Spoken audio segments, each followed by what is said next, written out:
Olá, eu sou Vinícius Fernandes e esse vídeo é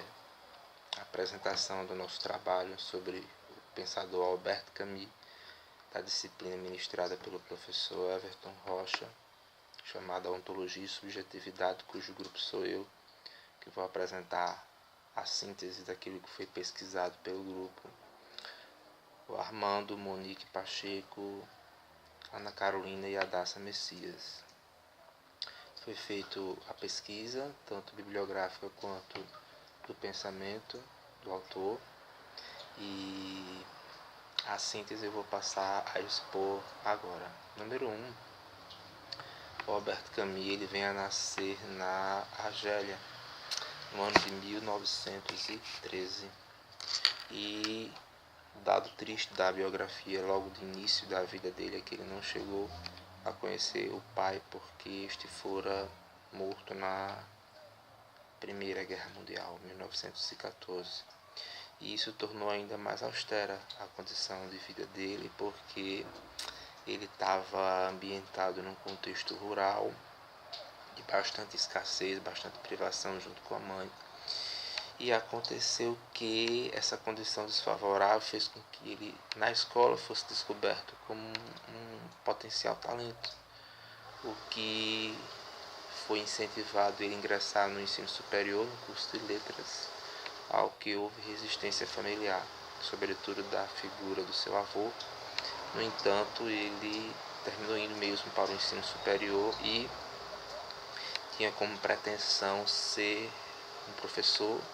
e poder sustentar a mãe dele, de alguma maneira tirar ela de uma condição já de uma avançada velhice e também de situações de saúde debilitada. E aconteceu que, de goleiro do time da faculdade, forte, alto e robusto, o Camus veio a contrair tuberculose. Isso comprometeu completamente a trajetória dele, porque a partir de então ele precisou abdicar dessa vedação que existia para a docência e passou a se dedicar a pequenas atividades. E essa dedicação fez com que ele descobrisse as atividades de jornalismo e criasse o interesse pelo teatro. Foi isso que aconteceu com o Albert Camus. E agora, falando um pouco a respeito do pensamento e da influência e do que produziu o Albert Camus, ele inicialmente defende uma dissertação de mestrado com o contexto filosófico do neoplatonismo, para depois ele defender sua tese de doutorado em cima de Santo Agostinho. Foi assim que ele ambientou a sua vida acadêmica, e ainda no âmbito acadêmico e intelectual, ele sofreu bastante perseguições em periódicos que ele acabou fazendo, porque número 1, o público dele era a partir da convicção que ele tinha de temas relevantes, os quais ele explorava como o absurdo, como o trágico, que refletia a própria condição humana dele, de ter dificuldades na própria Argélia, de ter que se deslocar para a França, na França ver a França invadida mais uma vez na guerra e ter que retornar para a Argélia. E isso fez com que ele ainda mais se identificasse com a causa e com a questão daquelas pessoas que são mais simples. Tanto é que o interesse dele, por exemplo, por teatro, ele se dirigia mais a esse público simples, que ficasse de forma compreensível, palatável, uma reflexão a respeito de o que é estar na condição que está. E o livro mais célebre do Camus é O Estrangeiro, que ele descreve mais ou menos como funcionou toda essa peregrinação dele, de não ter um lugar que lhe pertencia, onde ele pudesse se desenvolver ao máximo do ponto de vista da formação e divulgação do seu pensamento, sempre mitigado, sempre sendo de alguma maneira retalhado por pessoas e por circunstâncias, como por exemplo, em função de ter rejeitado o marxismo, ele foi excluído da intelectualidade na França, enquanto lá ele esteve. E ele também teve uma ruptura a partir do pensamento existencialista, onde ele chegou até a preferir palestras nos Estados Unidos com o Jean-Paul Sartre. Então, ele acabou desenvolvendo obras como O Avesso e o Direito, o Teatro do Trabalho, voltado para elucidar essas questões da situação onde as pessoas menos favorecidas elas se encontravam oprimidas socialmente, né, porque ele estava num contexto ainda de colonização francesa do seu país, Argélia, né.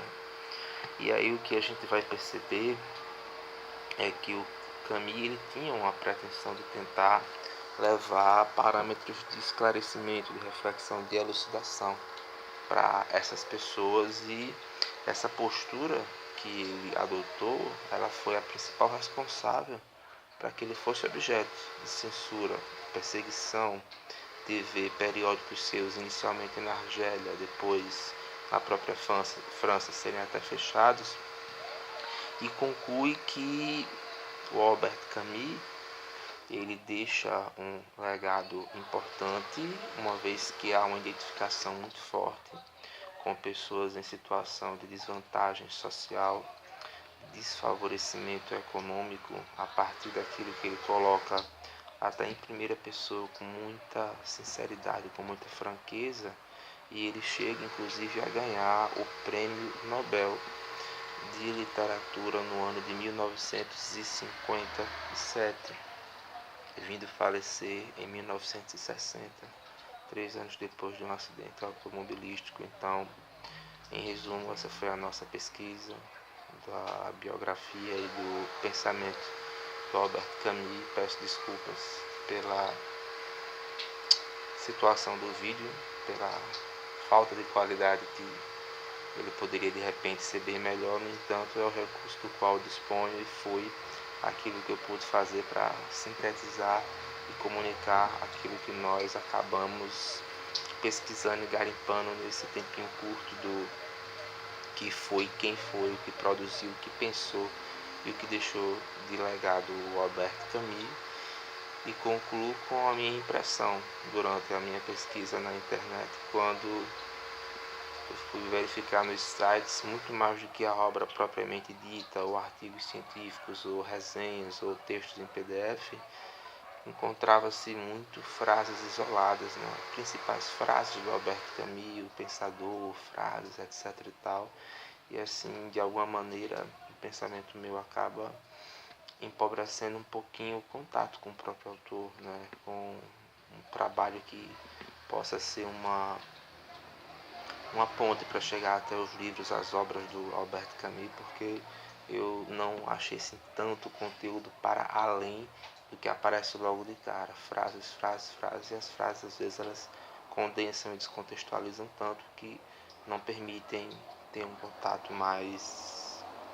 aprofundado e mais real com o que foi o pensador, o autor, o escritor, o literato, o filósofo, e nesse caso nosso aqui, o Albert Camus. Em linhas gerais era isso, e quero crer que nós ficamos bastante estimulados a aprofundar um pouco mais esse autor, porque me pareceu bastante interessante, e o grupo também, pelas informações que a gente acabou levantando, dá para perceber que tem muita coisa boa que dá para se extrair desse pensador, bastando que a gente possa se dedicar um pouco a isso. Assim eu desejo fazer. Muito obrigado, professor Everton Rocha, que esse é o nosso trabalho, e até breve. Vamos lá.